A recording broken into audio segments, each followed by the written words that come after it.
And I will turn it over to Deputy Superintendent Townsend. As Aaron and team get ready and move over to get set up, just want to put in context really quickly the work you're going to hear about emergency management plan. It's going to be a two-parter. So tonight we're going to do a workshop and we're going to do the public portion of the meeting where we will do the policy and the update. Next meeting on the 21st, we will hold an executive session where we will go over the specific SOPs that we should not do in public. We will also provide an update at that time about exactly where we are at in terms of drills. Just again, because it seems like that is more appropriate to do in a executive session than in a public forum. So just wanted to share that with you, just in case there were questions about that. That is why tonight you will get policy, but not specifics on the emergency management plan.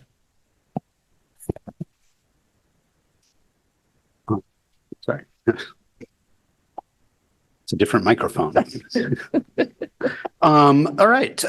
So excited, appreciate all of the members of our Policy and Curriculum Committee for their ongoing hard work, led by the committee chair, Member Bilyeu, but members Bondo, Ali, and Opperman, as well as our PA rep, King 7th grade teacher, Timothy Mason Osan, who have all contributed along the way, as well as many team members. So I'll be joined tonight to share some of these policy updates by Senior Executive Director Sarah Warren to talk about the comprehensive health and safety and emergency plan, the new title, and then Jesse Applegate, our Director of Student Support Services, here in case questions. But again, our goal tonight is approving or is providing information about specific policy changes, right? So I'll speak to those as we go through each. Our agenda we'll begin with talking about the emergency management policy, and then Sarah will walk us through the revisions and draft to the comprehensive health and safety and emergency management plan that we've updated and is a required plan for approval by the board. And then we'll go into just the policy updates on pest management, child find, and then the special education referral and interventions policies. So, all of these pending conversations would be then up for second read and vote at our May 21st meeting. So again, here we're focused on again, one of the changes to the policy is to the title to make it extremely long. But the policy specifically as it relates to this policy EBCA really just has some modest policy changes, right? Language to include the new title as was passed in recent legislative session to kind of update that, as well as some other just kind of clarifying language throughout the policy. So not substantive changes to the policy, but ones we want to update. Then in respect to the plan, and I'll cede the floor in a moment to Sarah to talk about the work that she's led to update the plan. But just want to acknowledge, includes all the required elements. We've consulted with both the state DOE, Maine School Support, School Safety Center, as well as other districts for resources to ensure our plan aligns. We've been collaborating consistently with especially Portland Police Department, but as well vetting with Portland Fire Department. And then, I think overall it provides a roadmap for us around kind of this continued body of work. So it's been helpful to kind of document this process, I would say, and I think provides a great template for our whole community moving forward to ensure just this is a muscle that we are continuing to build and continue to be flexible with to support student safety. So with that, I'll turn it over to Sarah to talk a little bit about the plan. And this is the piece, not tonight, right? This section of the plan is what will be up for approval, right, when we vote in 2 weeks. So this kind of public section of the plan. Sure.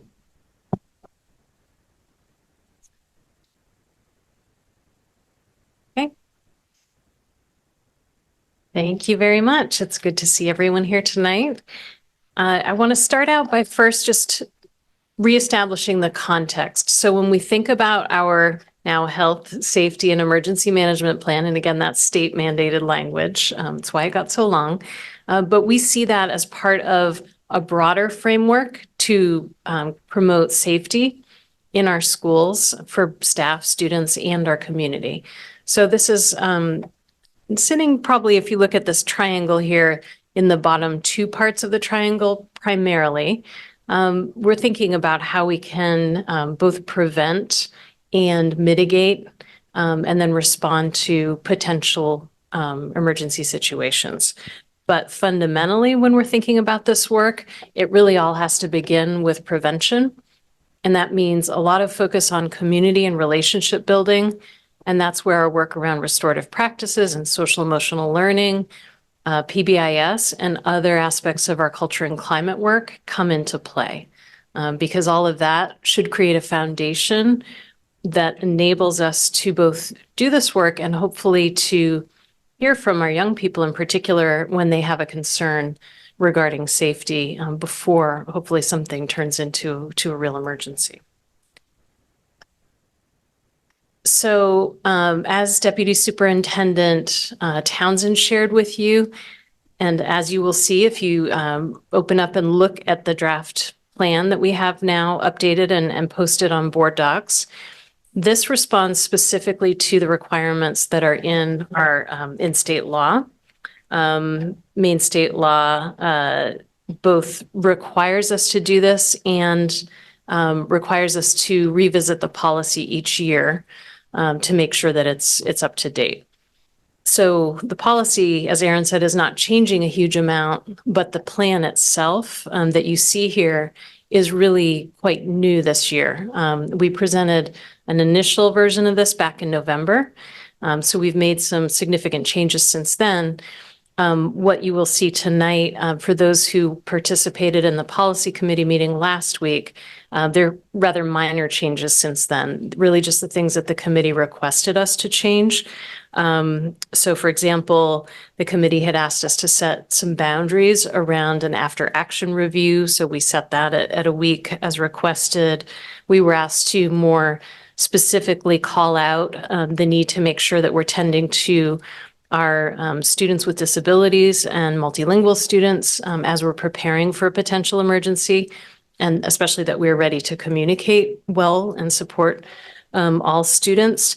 So that is now called out there. And we did some clarification around communications. There was just a little bit of, I think, confusion in the way that we had worded some things. So we tried to address those types of things. When we move into the actual plan itself, the required components are laid out throughout the plan, and you see here on the screen. But we also followed the Federal Emergency Management Agency framework, which focuses on mitigation, preparedness, response, and recovery. So for each of those elements of emergency management, we have laid out some of the key actions that we're taking as a district. And again, these are the parts that we're sharing here publicly, and we want to be as transparent as possible with our community so you understand how we're approaching these things. But underneath that is a lot of detail, which goes into standard operating procedures that are not public. So if we think about mitigation, that's where we're trying to prevent or reduce the risk of something happening or the severity if it does occur. So as examples of things that we're doing in that area, we're building district level and school level teams. We're ensuring that every school has its own plan that aligns to this district level plan. We're doing things to just ensure that schools have basic procedures in place, like sign-in, so you know who's in the building, and people are identifiable with a visitor badge. And then things like threat assessment. We have a specific process that we go through when there is a student who's identified as potentially being at risk of doing harm to themselves or others. We're teaching staff how to do de-escalation to try to bring a potential conflict or incident down and under control before it turns into something bigger. So that's mitigation. Preparedness is the set of actions we're taking to be ready in case there is an emergency. So we can't necessarily stop all things, but we can try to be ready to handle it when it comes. So that's where we're doing things like training and drills, which are a part of our both state mandated requirements as well as we have actually, I think, gone above and beyond the state requirements as a district.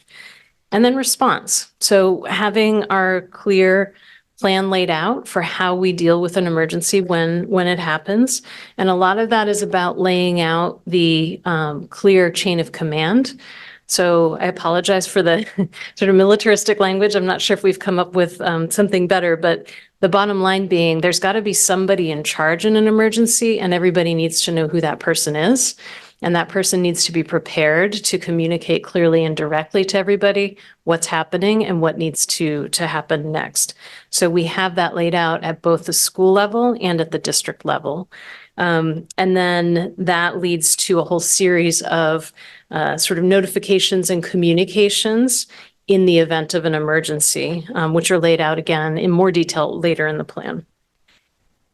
And then when we get to the after phase of an emergency, so the recovery period, we have to make sure that we don't just stop, right? There's so much thought that needs to go into, first of all, if there's an incident in a school building, making sure that the building is safe for return.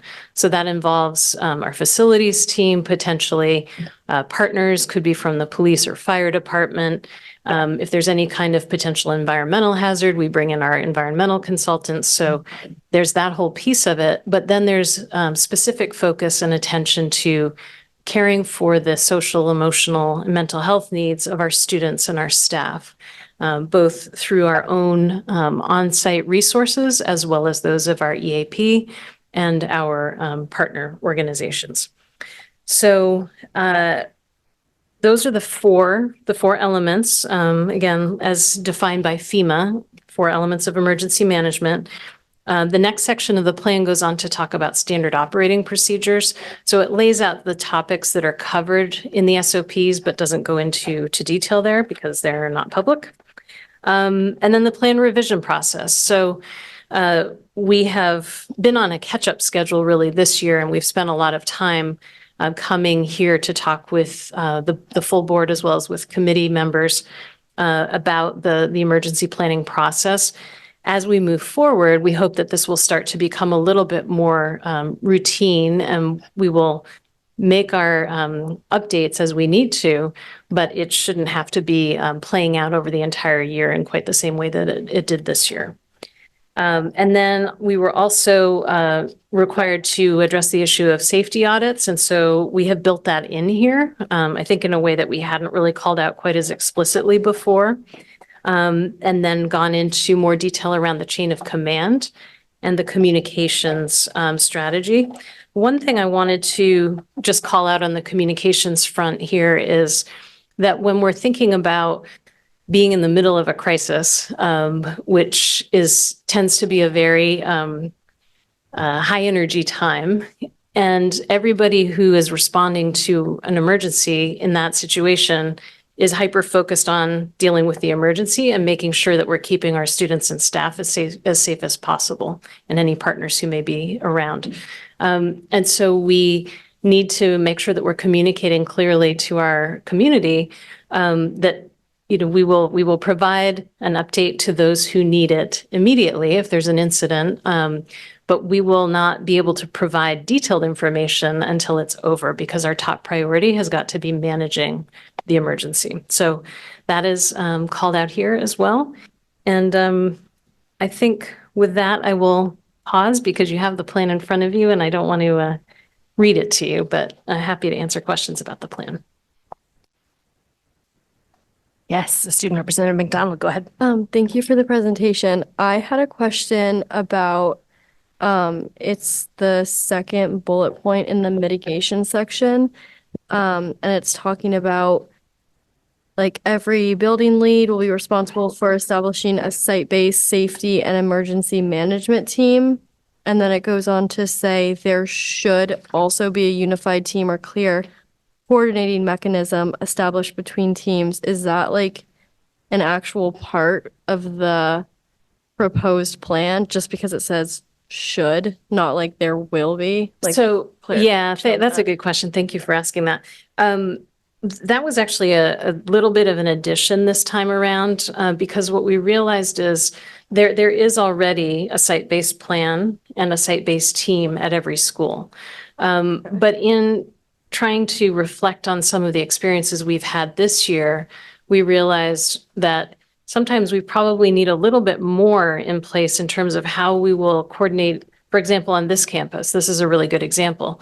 So if something happens at Casco Bay High School, there may be a Casco Bay High School team in place, but PATHS is right downstairs, and they've got a team.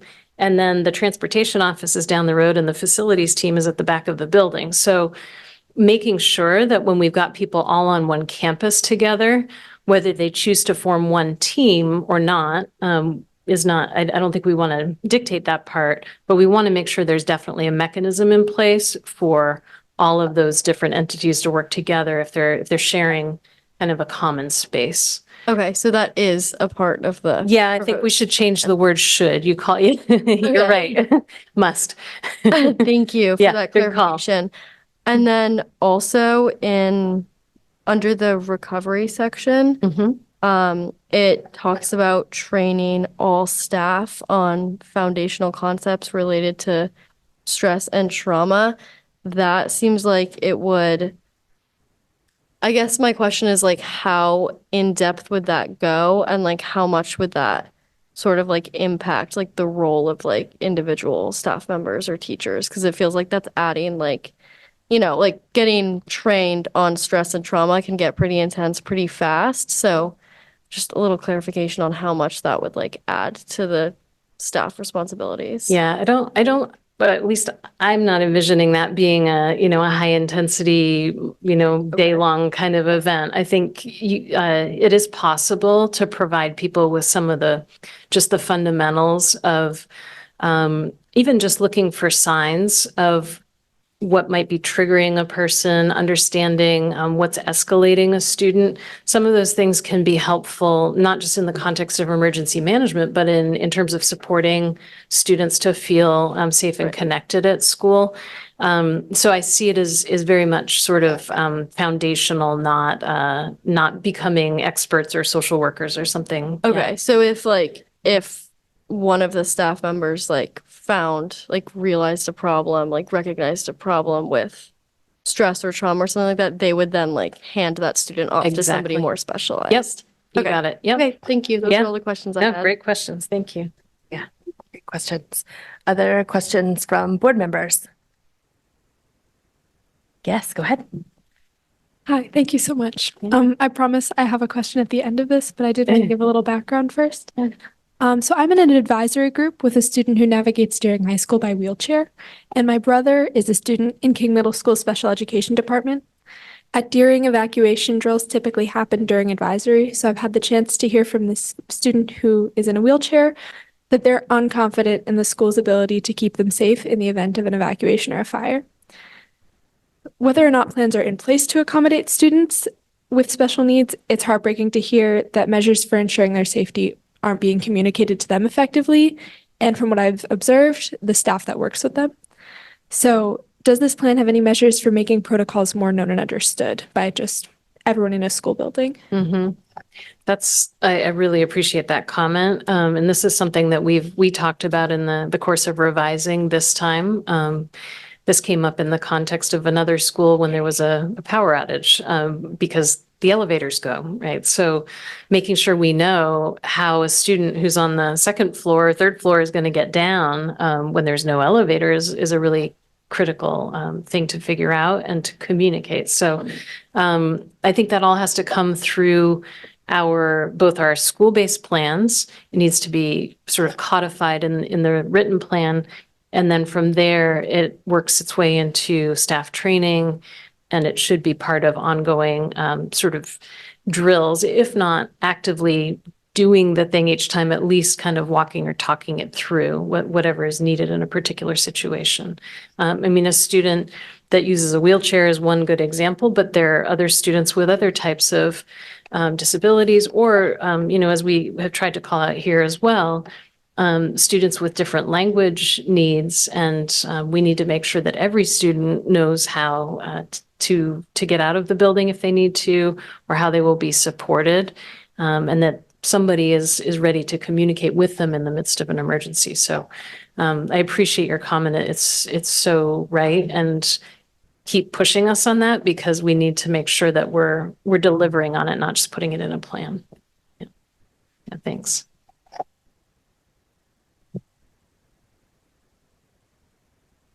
Yeah, go ahead, Vice Chair Bondo. Yeah, I just need a clarification on the auditing for safety and preparedness. So do we have something already done currently beside of what we're going to apply coming up? So correct me if I'm wrong, because I'm still relatively new. But we have certain things that are done. So for example, our partners from the fire department come in and they check alarms and, inspect. So things like that are in place.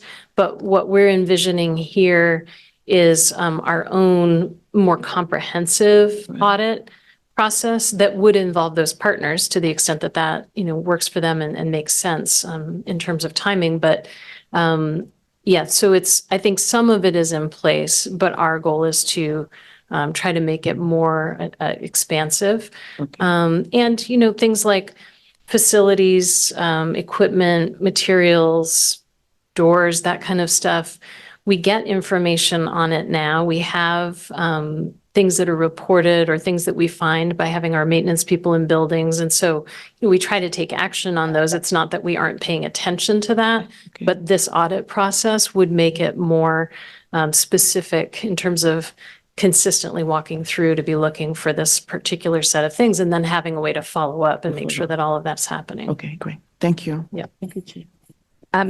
Just to follow up kind of on both of these questions, like I do wonder if it would be worth spelling out within the audit process, like, are we looking for how multilingual students are going to be supported? Are there plans that have been communicated and written around special ed students and disabilities? Like, I just think that we're going to continue to overlook it if it's not written and integrated into the practices and the accountability. So thinking both in the audit, but then also I don't know if you have a format that you're using in the debrief, but like debriefing specifically around marginalized students and how they were impacted or not during the emergency, both around drills and actual events.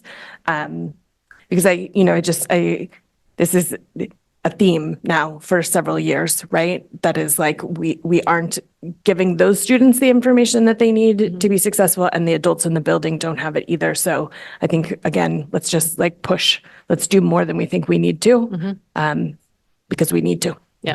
Thank you. Those are really helpful points. Other questions? Yes, Board Member Robertman, is that a question? Hi, yes. Well, a question comment. Representative Hayden brought up to an idea that it is very easy to do drills during an advisory time where everybody knows everybody. And I'm sure that they're done at other times, but some of the comments on language or, ability, the person with the wheelchair is in a different room, in a different place, and those kinds of things are pretty complicated. So I just wanted to acknowledge that those are really important. Thank you. And just double check on Zoom. Do I have any board members who are on Zoom that have a question or comment on this? Okay. So I don't see any more questions or comments. So board, this will come up again for second read, and any additional amendments can come then, but please reach out to this team in advance of that with any proposed amendments so they could bring a final version on the 25th. First. Thank you. Okay, moving on. All right. Policy ECBA, Integrated Pest Management. Everyone's favorite policy. So this policy is a state required policy to have on the books. It was on our work plan docket because it was last updated in 2004. And there was a a model policy from Drummond Woodsum available as of 2018. So the changes that you see there are reflective, kind of wholesale, of adopting kind of the model policy. Per our discussion with the Policy and Curriculum Committee, we did, chose to include the definitional language, so included that in kind of the introduction, just for purposes of clarity and access in terms of helping people understand what the policy is about. So those are kind of the changes that are before you. Just by way of background a little bit, so not germane to the policy specifically, but just a little kind of context. And Sarah, if you want to say anything, I'll give you a moment. But just, our Assistant Director of Facilities, Scott Watson, joined the committee conversation last week. Just, we work primarily with an external vendor to deal with most of the pest issues, that are within the building. We work within kind of city guidance around what kinds of things we can use and some of the kind of regulations there. So we work under that umbrella. He reported that we haven't had any situations this year, fortunately, that would have required or triggered any of the kind of notification things, both because of the timing and because of the kind of materials that are used to respond to the issues. So, just to kind of name, within the context of this, really the approach, driven by the city, which fully support, right, is really using kind of the least impactful, least harmful kinds of, chemicals and so forth, when those are required, to address any kind of pest issues and so forth. So nothing else. So any questions about the proposed changes to the policy around pest management? Pest or press? Oh, no, I think that'd be. Freudian slip. It's all Yeah. right. Any questions? Okay, I see no questions. Great. On to the next. Great. So we're going to look at two policies related to our special education work. And again, kind of what's in front of you is just, the changes to the policies themselves. So I'll speak to those changes in each of these. But I did add, and I'll speak just generally to some of our practices that are kind of in relationship to the policy, and added a couple of artifacts on the workshop agenda things that, kind of speak to this. So the first policy is IHBAC, our child fine policy. So just a little background and context for all board members. We talked about this in April at the committee. But, both federal and state law charge us with the responsibility to kind of identify, locate, and evaluate within the first 30 days of school or enrollment students who may be in need of services from special education. So the vast majority of that work happens through both our pre-K and K screening practices. So we have specific protocols and kind of assessments that are used in those when students come to enroll, either through multilingual or at the school site, to be able to kind of conduct and meet this obligation for screening. So multilingual, there are various tools, both in alternate languages as well as kind of in English, that we use to accomplish this. And that's in part, historically why we've had the delayed start, for pre-K and K. So as you know, grades 1 through 12 start on, the Tuesday after Labor Day this year, and then the other days start on the Thursday. And so one of the functions we are able to accomplish, though in most cases in recent years, we actually have conducted the screening well before that. Certainly all of the pre-K students are done, and even K screenings we try and organize prior to that, so teachers have information before we get going, to inform their planning and all that kind of stuff. But it's a space as needed, and there's some other things we accomplish in that time as well. So the policy updates as it relates to this are primarily, and you'll see this in both, are a result of the legislation from a couple years ago that extended the age of providing special education services to age 22. So our policy, was not current with that language. So the revisions here in part just update to reflect that. And then as we are looking at both this policy and the one I'll speak about in just a moment,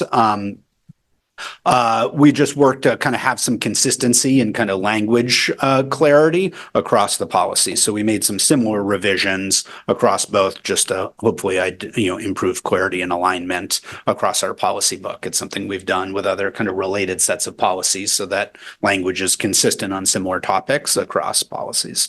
So those are specifically the policy changes, that you'd be asked to approve next meeting. So let me see if there are any questions. I'll pause here just to see if there are any questions on our IHBAC, our child fine policy. Seeing no questions. I just want to comment, we had quite a discussion on all of these during our policy, so it doesn't sound like we're just not saying it, caring. We've all reviewed these thoroughly. There's a full 90-minute meeting on YouTube if you want to review that discussion. You got to catch them up. They're awesome. Thank you, Board Member Opperman. Okay, I think we can go ahead. Okay, great.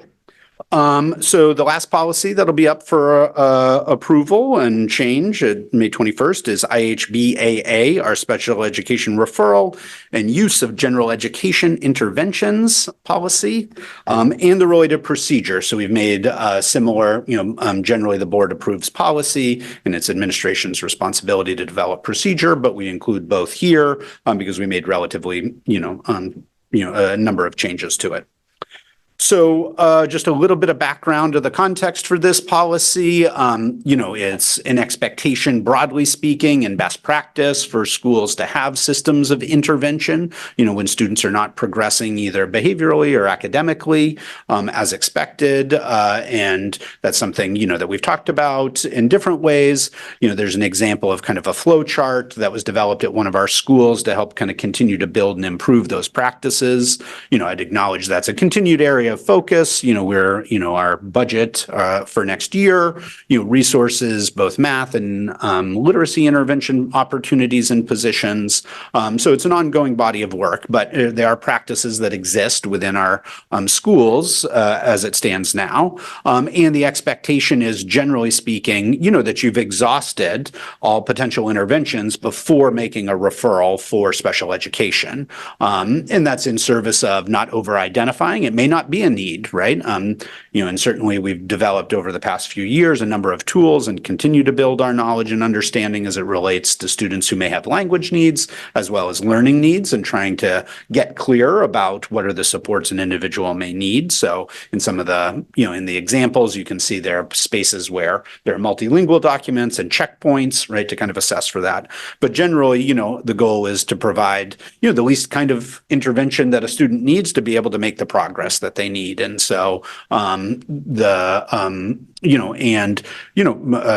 having a designation of a student who may receive services is one that kind of follows folks. There's certainly a pattern across the country of overrepresentation. And so these are why some of the, follow through in terms of response to intervention and going through those general education interventions are so important, right? Before you get to that stage, they may not need it, may just need a short time limited reading intervention or math intervention, and a student's good to go. And if that's all they need, right, that's what we want to do. But then there are mechanisms in place if they need more. So if a student does need additional supports beyond what we're able to provide through the general ed intervention process, or as is spelled out in the policy, there is a parent referral, right? And parent or kind of guardian and spoken to broadly, then that's when kind of the special education referral process is triggered. And so much of the timeline and process is really spelled out really from federal legislation, IDEA, as well as state kind of guidance in terms of the timelines associated with various steps in that process, in terms of both consent to evaluation, and parents are, have many rights throughout that. And part of the expectation is distributing, copies of kind of what their rights are in the process and in their, and we have those in multiple languages. engaging in special education process is one of the things that our multilingual team spends a lot of time with in terms of supporting IEP meetings and things like that. So generally a lot of engagement and opportunities for parents to kind of consent along the way from the very beginning right on through, and they have the opportunities to decline services, and so forth as it goes through. But that's all spelled out in the process. So that's just general background around kind of, how we move. And I think there's a couple documents that speak to the referral process as well as the RTI stuff, on board docs there, just as examples. In terms of the policy and procedure updates, again, this is triggered in part to update to the new state legislation around providing services through age 22. So you'll see those there. And then, as I mentioned in the last one, a set of kind of revisions that align the language across the different policies. So we weren't saying different things in different places around the same topic. So that's special IHBAC or AA, I apologize. And I'll pause to see if there are any questions, and appreciate Jesse for joining us in case anything. Yes, Student Representative McDonald. Thank you for the presentation. The term or the phrase reasonable intervals is used a few times in the the evaluation of general education interventions. And I'm just kind of wondering, does that mean it depends on the student? What does the reasonable interval thing? Yeah. Generally speaking, kind of in intervention land, you were thinking 6 to 8 weeks is when you kind of set up an time limited, and then you want to kind of follow back up and check on progress. Certainly, there are cases where you may want to have a shorter timeline or ones that may be a little bit longer, but generally, you're wanting to check progress on the interventions in roughly a 6 to 8 week time period. Okay, I'm just wondering, why does it use reasonable intervention instead of specifying 6 to 8 weeks? I mean, just to be able to provide the teams that are on the ground working with the families and the educators, some of that latitude to be able to determine what the right timeline is. Okay. So it gives them a little wiggle room to decide. Yeah. Okay, thank you. Mm-hmm. Any other questions from the board? Go ahead, We just want to Member follow Upperman. up. Thank you, Chair. Follow up on Representative McDonald's comment that it is important for parents and all to know what's reasonable, and so that to ask questions if they feel it's not a reasonable length of time, because some things slip through the cracks, and that's inevitable in any situation. But good to be careful on that, particularly with our kids. Yeah. Thank you, Board Member Upperman. Any other questions or comments from the board? Okay. I think we got through them all. Thank you so much for keeping this moving. I think it's going to feel really good on the other side when we know that all of our policies are up to date and ready to rock. So thank you. Yeah, always a moving target with the legislature, but anyway. I think we can have a day though when we can be we are caught up for right now. But thank you for leading this work. Sure thing. Yep. Thank you, everybody. Okay. All right. We've already adjourned. So that's it, everyone. What was that? Yeah, go forth. I'll see you in 2 weeks. Thank you for being here.